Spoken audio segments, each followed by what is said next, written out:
गोस्वामी तुलसीदास जी ने रामचरितमानस को एक बड़ा प्यारा उपमा दिया। ये सरोवर है। किसी ने बाबा तुलसी से पूछा कि भाई रामचरितमानस आपके लिए क्या है? उन्होंने कहा मेरे लिए एक सरोवर की भांति है। ये जैसे मान सरोवर है, आपने नाम सुना होगा, कैलाश में मान सरोवर है। मान सरोवर के किनारे हंस बैठा करते हैं। हंस का दर्शन करना हो तो मान सरोवर जाए। तो ऐसे ही ये मानस सरोवर है।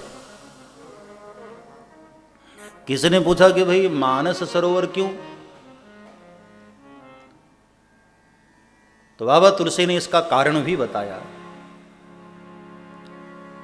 रचि महेश निज मानस राखा, रचि महेश निज मानस राखा, रचि महेश निज मानस राखा।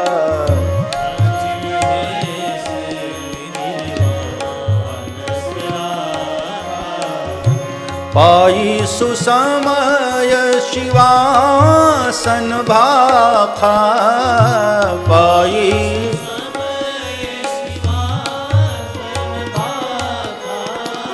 पाई सुसमय शिवासन भाखा, पाई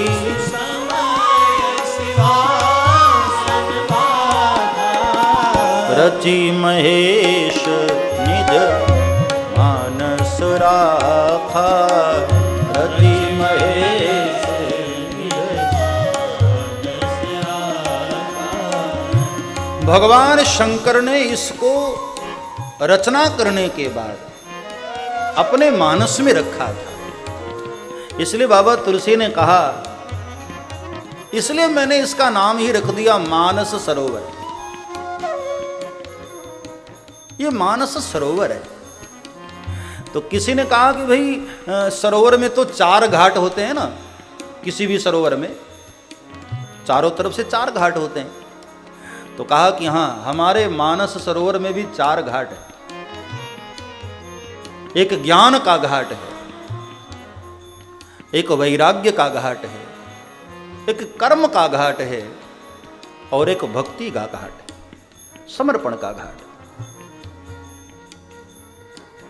ये 4 घाट हैं मानस में। जो रामायण पढ़ते होंगे उनको अनुभव होगा।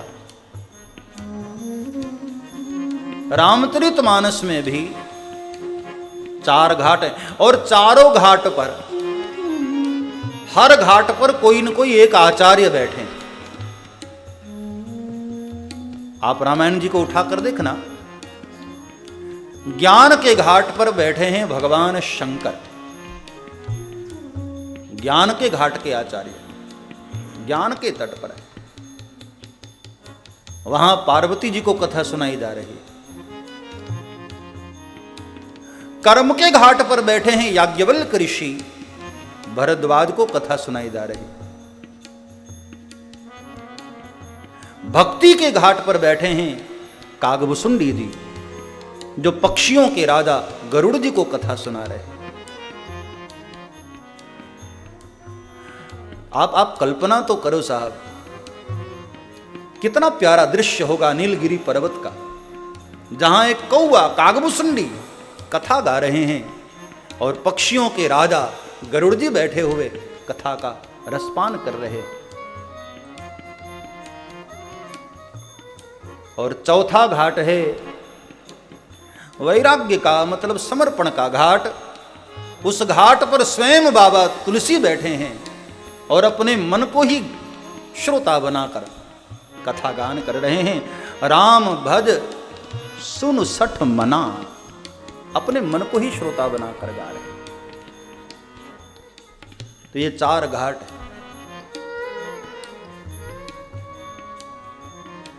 ताते रामचरितमानस बर, इसलिए बाबा तुलसी कहते हैं मैंने इसका नाम रामचरितमानस रख दिया, क्योंकि बाबा तुलसी ने, भगवान शंकर ने अपने मानस में इसको रखा था।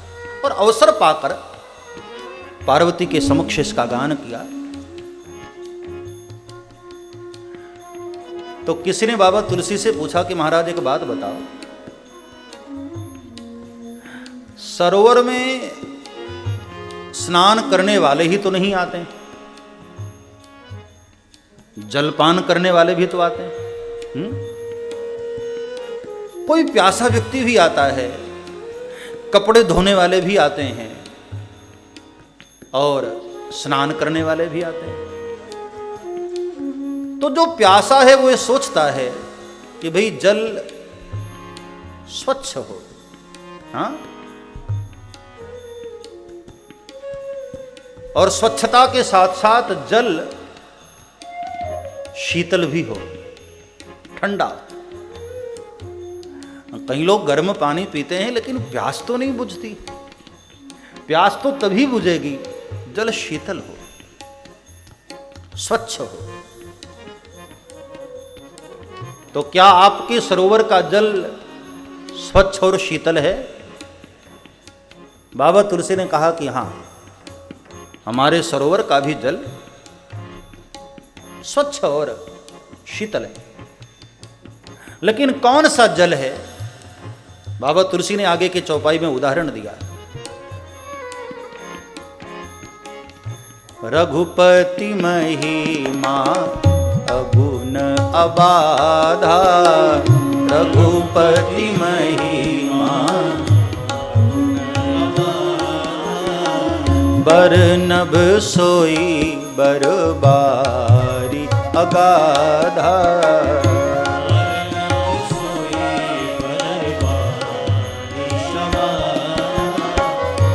बरनभ सोई बरबारी अगाधा।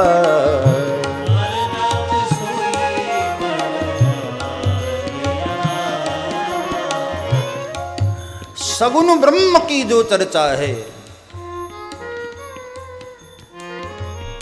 स्वयं स्वच्छता सुशीतलता है। भगवान श्री राम के सगुण साकार की जो उपासना है, जो लीला है, जो उसका वर्णन है, ये वही स्वच्छता है और वही शीतलता है। रामचरितमानस में भगवान राम का जो चरित्र है कितना निर्मल है, कोई मैल नहीं। कितना स्वच्छ चरित्र है प्रभु राम का, ये वही स्वच्छता है। और भगवान राम का स्वभाव यही शीतलता है। आदमी कितना भी परेशान हो, कितना भी टेंशन में हो, कितना भी दुखी हो, कितना भी नाराज हो, राम जी को देखते ही आह सब दूर हो जाता है। राम जी का दर्शन करते ही मन में शीतलता आ जाती है। यही रामचरितमानस की शीतलता है। तो ये सरोवर का जल स्वच्छ भी है, शीतल भी है और निर्मल भी है। तो किसी ने कहा कि भाई हमको तो स्नान करना है, और स्नान ही नहीं करना है, डुबकी भी लगाना है, जरा तैरना भी है। तो क्या आपके यहां ऐसी व्यवस्था भी है? क्योंकि तैरने वाला तो सोचता है जल जरा गहरा होना चाहिए। रघुपति महिमा अगुण अबाधा, रघुपति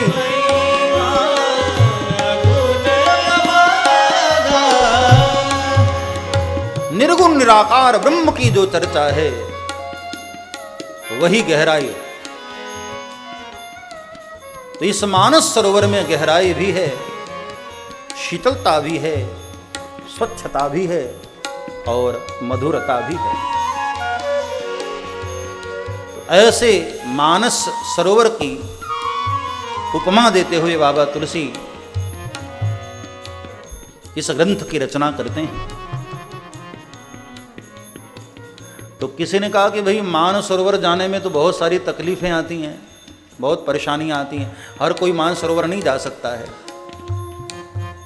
क्योंकि बहुत सारी पहाड़ियां, बहुत सारे जंगल झाड़ियां पार करने होते हैं, तब मानस सरोवर पहुंचा जाता है। मानस सरोवर की यात्रा बहुत कठिन, बहुत कठिन। तो क्या मानस सरोवर की यात्रा भी कठिन है क्या? बाबा तुलसी ने कहा कि हाँ, यहां भी है तो मुश्किल आना, हर कोई नहीं पहुंच सकता, लेकिन यहां के जंगल और यहां की झाड़ियां, यहां के पर्वत जरा बिलग। कौन से पर्वत? तो बाबा तुलसी ने आगे के चौपाई में कहा, गृह कारज नाना जंजाला, गृह कारज, गृह कारज नाना जंजाला, गृह कारज नाना जंजाला, ओ अति दुर्गम अति दुर्गम,